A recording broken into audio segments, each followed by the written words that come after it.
Today, Samsung will officially reveal the Galaxy S24 series, but before that, something incredible happened. For the first time in more than 10 years, Apple has overtaken Samsung when it comes to the international smartphone market. We just received the full global smartphone shipment stats for the year 2023 when it comes to the top 5 companies. As you can see, Apple has officially claimed the #1 spot, beating out Samsung, Xiaomi, and other brands when it comes to global shipments in the year 2023. Not only did they claim the first position, but they also set an all-time high market growth record when it comes to year-on-year performance.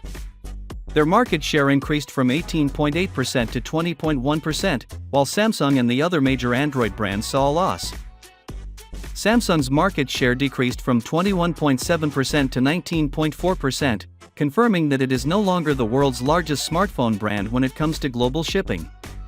With the release of the Galaxy S24 series, Samsung may be able to reverse the trend. According to Ice Universe, the zoom on the S24 Ultra can take a lot more cleaner images in low-light situations than the S23 Ultra.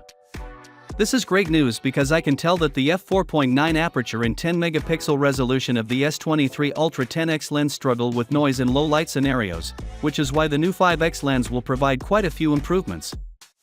Furthermore, the performance of the S24 Ultra is something we haven't discussed much but should.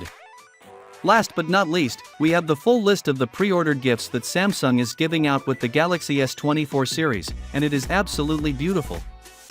For those of you who are pre-ordering, the first thing you're going to get is the free storage upgrade. For example, if you pay for the 256GB model, you're going to get the 512GB model.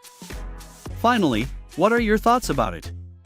So with that being said, let me know your thought in the comment below, and if you are new here, please subscribe. Peace out.